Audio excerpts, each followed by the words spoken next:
Selamat pagi teman-teman, kita berjumpa lagi dalam video pembelajaran online yang masih tentang bagaimana mengisolasi efek pelatihan ya. Jadi dalam video sebelumnya saya sudah terangkan mengenai bagaimana caranya menggunakan metode control group dan juga metode trend line. Sekali lagi memang cara yang nomor pertama dan kedua ini memang membutuhkan resource ya, membutuhkan ketekunan, membutuhkan ketersediaan data yang lengkap, data yang rapi. Nah, kadang-kadang banyak perusahaan yang tidak tekun mengkoleksi data itu ya. Sehingga sebagai alternatifnya Anda bisa juga menggunakan cara yang ketiga dan keempat ini ya, estimasi dari peserta ya. Jadi estimasi itu seperti ini Mas. Jadi metode ini didasarkan pada asumsi bahwa peserta pelatihan dan supervisor memiliki kemampuan untuk mengestimasi seberapa besar dampak program pelatihan terhadap kemajuan kinerja mereka. Ya, karena mereka terlibat langsung dalam proses materi training, peserta dan supervisor mereka dapat memiliki input yang cukup akurat mengenai dampak training. Secara spesifik, mereka dapat mengestimasi seberapa besar dampak training terhadap perubahan kinerja. Jadi terus terang emang kalau metode ini pakai estimasi Mas ya, pakai judgement ya. Dari atasannya, dari supervisornya, dari peserta trainingnya ya. Jadi misalnya ditanya seperti ini Mas ya, dalam peningkatan kinerja ini menurut estimasi Anda berapa persen kira-kira peran atau kontribusi dari program pelatihan yang telah Anda ikuti? Apa faktor lain yang berkontribusi terhadap peningkatan kinerja ini? Berapa persen sumbangannya? Contohnya seperti ini Mas. Nah ini Mas ya. Misalnya ini katakanlah data kinerja pelatihannya terdapat peningkatan produktivitas karyawan gitu ya. Setelah training mengenai productivity management, rata-rata kinerja karyawan menjadi lebih meningkat ya, produktivitasnya. Nah kemudian kita lacak berapa sumbangan program pelatihan ya, kontribusinya cuma 10% menurut peserta ya, karena ada faktor lain, ada perubahan prosedur kerja, ada revisi terhadap pola insentif, jadi karyawannya menjadi makin produktif ya Mas ya, Mbak ya. Atau mungkin mesin-mesinnya diperbaharui ya, lebih canggih sehingga menjadi makin tinggi produktivitas karyawannya. Lainnya yang tidak diketahui mungkin 5%. So this is it Mas ya, ini memang judgement pakainya Mas ya. Karena saat itu kita menganggap ada faktor-faktor lain yang berkontribusi terhadap peningkatan produktivitas karyawan. Bukan hanya training mengenai productivity management. Sumbangan training kita estimasi hanya 10% ya.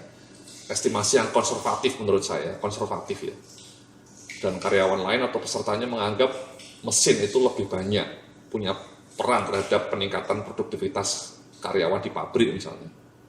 Insentif juga punya peran penting. So this is it Mas. Ya, jadi Anda pertama-tama harus mencoba melacak apa sih faktor-faktor yang menyumbang terhadap kinerja itu. Ya, apakah ada hal-hal lain yang terjadi setelah training yang dianggap oleh tim Anda, dianggap oleh Anda punya peran terhadap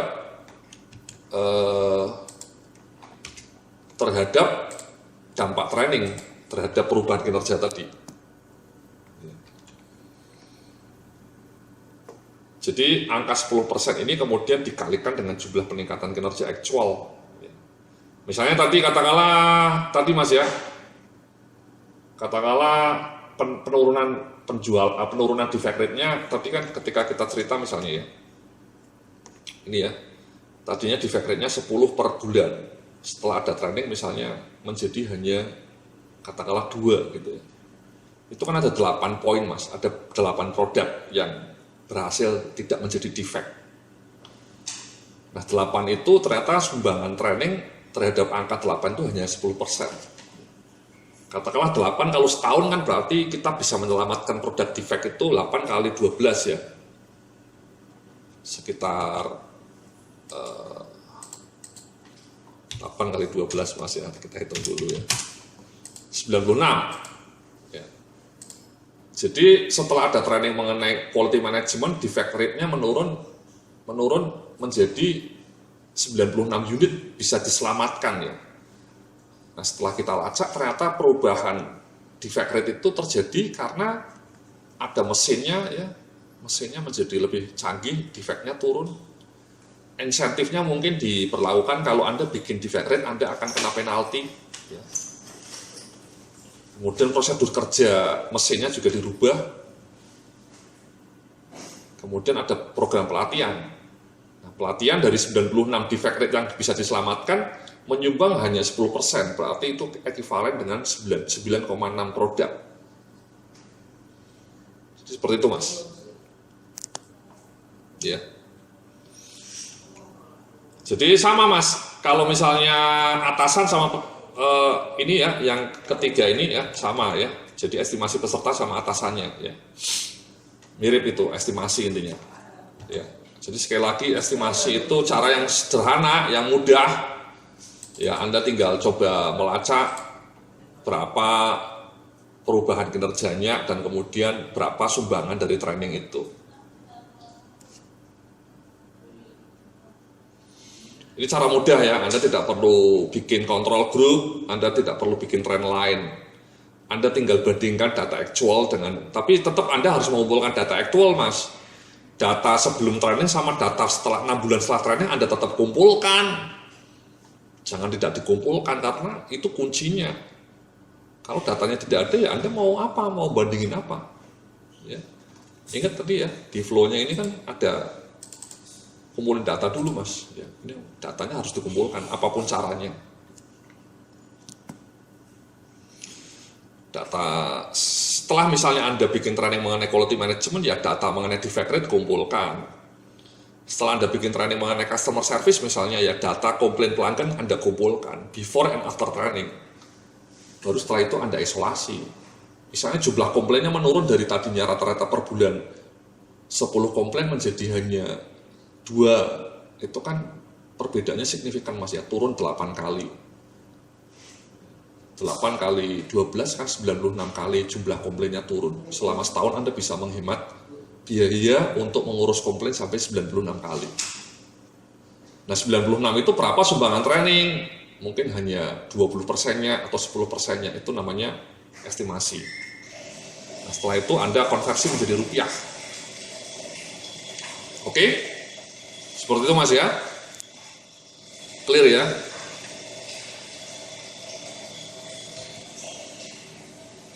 Nah, sekarang coba kita lacak nilai rupiahnya, Mas. Ya. Cara melacak rupiah ke nilai rupiah, nilai moneter itu cara ini ya seperti ini, Mas. Ya. Yang pertama misalnya ini contohnya Anda bikin training mengenai customer service. Langkah pertama Anda harus fokus pada unit yang akan ditingkatkan. Ya. Dalam hal ini data yang mau ditingkatkan adalah jumlah keluhan pelanggan. Diharapkan turun setelah adanya program pelatihan. Ya. Kemudian menentukan nilai setiap unit. Ini kunci nih. Menggunakan tenaga ahli internal, kita bisa memperkirakan biaya rata-rata untuk menyelesaikan satu keluhan pelanggan hingga tuntas diperkirakan sebesar 5 juta. Ya, ini kunci juga ini, Mas. Ya, data ini harus Anda dapatkan. Berapa sih biaya untuk menangani keluhan pelanggan? Itu ternyata kalau kita ukur itu mahal, Mas. Karena Anda pakai biaya tenaga kerja kan. Mungkin untuk menyelesaikan keluhan pelanggan Anda butuh 3 orang ya. 1 orang dari front office, 1 orang mungkin dari maintenance ya, kemudian juga datang ke tempat pelanggannya, dia nyervis, kemudian biaya tenaga kerjanya mungkin operatornya 1 ya, maintenance staffnya, maintenance operatornya 2 datang, teleponnya, listriknya, biaya transportasinya, itu semua kalau Anda perkirakan satu keluhan pelanggan itu bisa habis sampai 5 juta hingga tuntas ya. Itu yang harus dilacak ya. Oke. Nah, setelah Anda tahu biaya unitnya, kemudian coba lacak di bagian berikutnya. Anda menghitung perubahan data unjuk kerja atau data kinerja ya. 6 bulan setelah program customer service selesai, jumlah rata-rata keluhan pelanggan per bulan turun sebanyak 20 kali. Dari 30 menjadi 10 komplain. Ya. Kata belasan peserta memberikan estimasi bahwa kontribusi pelatihan atas penurunan itu adalah sekitar 20%. Sehingga jumlah yang disumbang oleh adanya pelatihan bagi penurunan keluhan pelanggan adalah 4 kejadian per bulan. Ya. Ini data ini harus dikumpulkan Mas ya. Setelah 6 bulan Anda lacak. Before training misalnya dulunya 30 per bulan. Setelah ada customer service, kitanya proaktif, jumlah komplainnya hanya menjadi 10. Ya. Sehingga kan turun 20 kali itu Mas. Ya. Nah ternyata setelah Anda lacak dengan menggunakan metode estimasi, diestimasikan sumbangan training 20%. Ya, mungkin ada faktor-faktor lain ya. Faktor misalnya prosedurnya dirubah, atau mungkin faktor produk-produknya mutunya lebih ditingkatkan supaya jangan banyak komplain gitu ya. Mungkin ketika memasang produknya instalasinya lebih teliti sehingga tidak banyak komplain gitu ya. Sehingga estimasi program pelatihan mengenai customer service mungkin dianggap hanya punya peran 20%. Jadi kalau 20% ya 4. Kenapa? Karena Anda bisa menghemat 20 kali, menghindari keluhan pelanggan 20 kali setelah training ya. Kita mengklaim bahwa sumbangan training hanya 20%. Jadi 20% dari 20 kali kan cuma 4 Mas. Ya, 4 kejadian. So that's it Mas ya. Jadi Anda harus menghitung data-data ini data ini yang kunci. Sama data tadi ini analisa biaya. Ini untuk menghitung ROI nanti kunci itu. Kalau nggak ada angka biaya kayak gini, Anda nggak bisa menghitung pun data rupiahnya.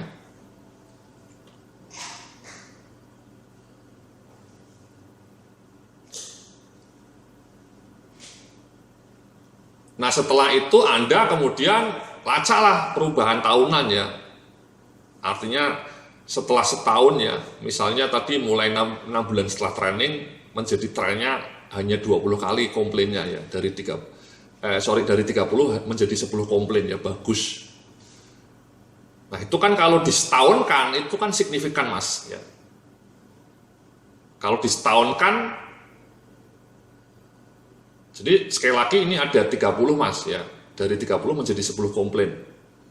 Sumbangan training hanya 4 kejadian Mas ya, 6 bulan setelah training. Nah 4 kejadian per bulan. Kalau disetahunkan, kan lumayan bagus Mas, lumayan signifikan ya. 4 kejadian per bulan kelihatannya nggak banyak ya. Tapi kalau disetahunkan dalam dihitung menjadi setahun, ya ini kan impact training ini kan biasanya lebih permanen Mas.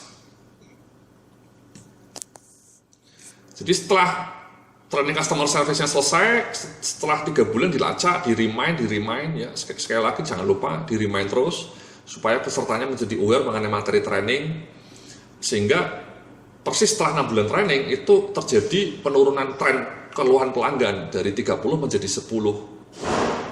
Jadi ada 20 kali penurunan. Dan sumbangan training hanya 20%. Ya, hanya 20%. Ya. Sehingga itu ekivalen dengan 4 kejadian per bulan. Kenapa? Karena 20% dari 20 kali kan hanya 4 kejadian. Nah itu sekali lagi kalau 4 kejadian per bulan kan kesannya sedikit Mas ya, 4 kejadian saja per bulan. Tapi kalau itu disetahunkan, maka dalam setahun jumlah penurunan keluhan akibat training adalah 48 kejadian. Dari mana 48? Ya 4 kali tadi, kali 12. Nah penghematannya berapa? Nah, tadi kita sudah paham bahwa biaya menangani keluhan pelanggan itu 5 juta per keluhan. Maka jumlah penghematan yang bisa diraih setelah program pelatihan adalah 48 kejadian kali 5 juta, 240 juta. Inilah nilai penghematan yang disebabkan oleh training Mas. Rupiah ini didapat, bisa kita grab, ya, 240 juta. Lumayan signifikan lah. Ya. Jadi sekali lagi 240 juta itu hanya bisa Anda dapatkan kalau Anda tahu data keluhan pelanggannya turun berapa ya, dari berapa sebelum training menjadi berapa setelah training, ya, berapa persen, ya, 20%, Ya, itu ekuivalen dengan 4 kejadian. Dan yang tidak kalah penting ini biayanya Anda tahu. Ya, biaya untuk menyelesaikan satu pelanggan itu 5 juta. Ini juga harus Anda ketahui, Anda lacak. Ya. Kalau Anda tidak punya data ini, ya, Anda tidak punya data ini, ya, berapa setelah training, Anda tidak punya estimasinya, tidak bisa mengisolasi efek training, ya sudah, Anda nggak bisa tahu return on investment. Anda hanya tidak bisa melakukan konversi ke ROI, Mas. Jadi itulah, Mas, ya, step-step ketika Anda mau menghitung, mengubah data ke nilai moneter atau nilai rupiah. Ya, nanti dalam video berikutnya saya akan ceritakan bagaimana cara menghitung ROI-nya setelah angka-angka ini ketemu. Terima kasih, sampai jumpa dalam video berikutnya.